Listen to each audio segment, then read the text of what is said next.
هاجي برا خود ما جمع مع بناسي كرد جميل ابراهيم داكم قلتوا بيجيك السر روشة بنا برا بكنو هذا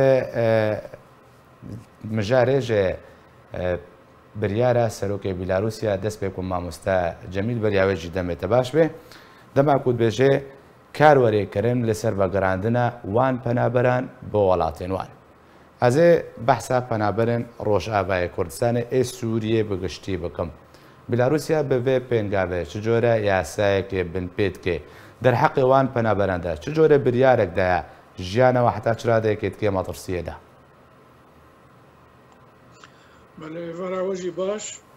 دوست خوش برن و حمو کنارا و ایوارا بیناره وجی باش بر بتخمينه من بريارة سروك بيلاروسيا بروباش جوان بريد داغوان بزايقو بريد كردو بوغ بنابورا بكارتك غواش روا ماموستا جميل اگرت الجهه کی ولو بسکنه کو دنگت گلکی تشوت او تدابه خوش تلفون نزیک بکه انا دنگت بزلالي بکه کرمکا بله از دیسا بجم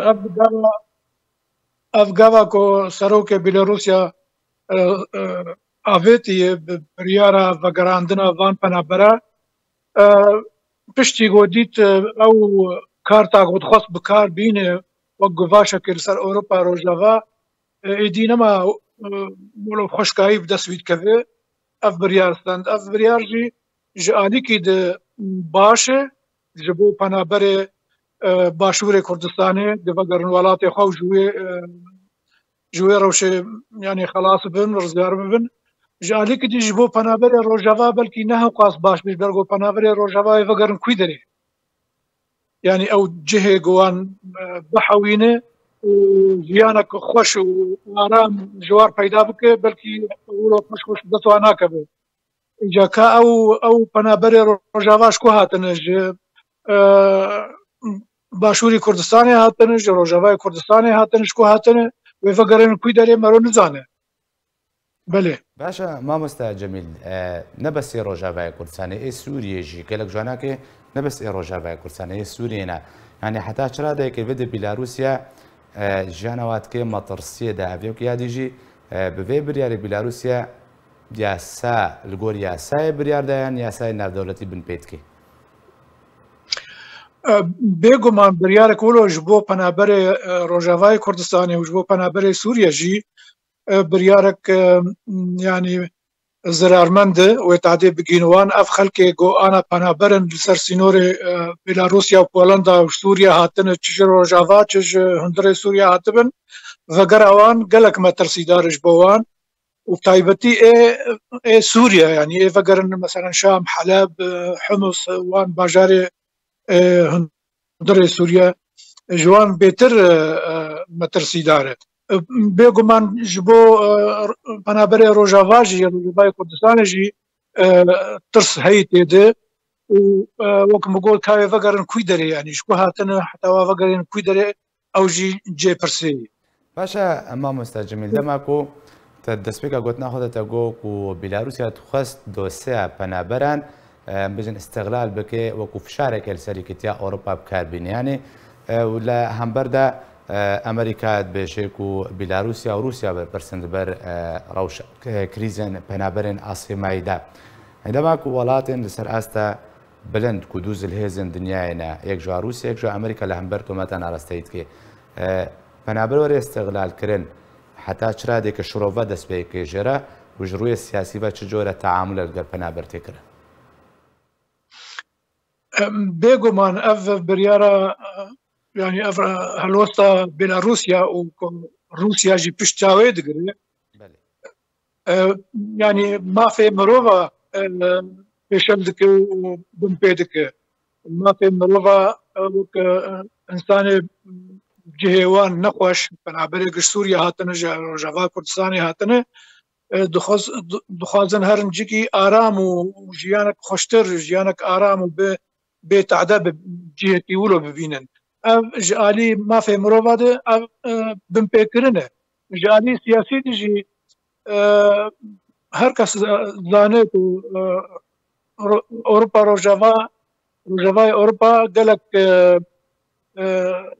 عقوبات لەسەر بێلۆروسیا دانی بوون ji ber nakokît navad heye mêlmilanî navad heye Bêlarusya jî ji bo givan sizayan ser xwe hilîne penabera dike wek kertekî guvaşê lê helwesta Ewropa û Amerîkana jî helwestek yanî hişk bû tu nermî nedan xuyanê kirin dibêjin belkî Bêlarusya bêhêvî bû ji vê kertê ji doma biryar dayî wan vegerîn welatê wan. باشە مامۆستا جەمیلین هەم بێن سەر ئاستا مافên penaberiyê û yasayên taybet we ev penaberên niha li ser sinûrê Bîlarûsya û Polanda asê me ne pêwîst e bi çi rengî li ger wan were teamûl kirin gelo werne sizadan gelo bi hewara we biçin wa bişî bibne welatekî Ewropî welateka amedekariya xwe nîşan bide amedeyya xwe ku pêwanwer bigire yanî corê teamûlê ji ro yasayî belger wa penaberan pêwîst e çi werê kirin bêjim li gor penabera dimîne ev penaber ji ku hatine penaberê Rojavayê Kurdistanê û ê Sûriye jî giştî hêjayê wê ne ku yanî Ewropa Rojava deriyê xwe ji war veke wan bihewîne bêjim penaberek ji Başûrê Kurdistanê çûne pêwîstiya wan bi penaberiyê bi texmîna min gor ez yanî tê digihêm pêwîstiya wan bi penaberiyê tune belkî yanî jiyanek xweştir ji axwe dixwazin ew jî kap destkeve bi dest nakeve we dibîne li ser sînora yanî مامۆستا جەمیل پرسا min rengekê dî tişte bikim niha Polanda ku rêl pêşiya wa girtiye nehelê derbas bin Bîlarûsya ku ew jî arasteyê sinûr wan dike her penaberek dikihêvêdir û arasteyê sinûrî Bîlarûsya dike vir de ev karê rêgirîkirina Polanda yasayî ye û karê Bîlarûsya yasayî ye ji alî yasayê de yanî mafê her welatekî sînorê xwe biparêze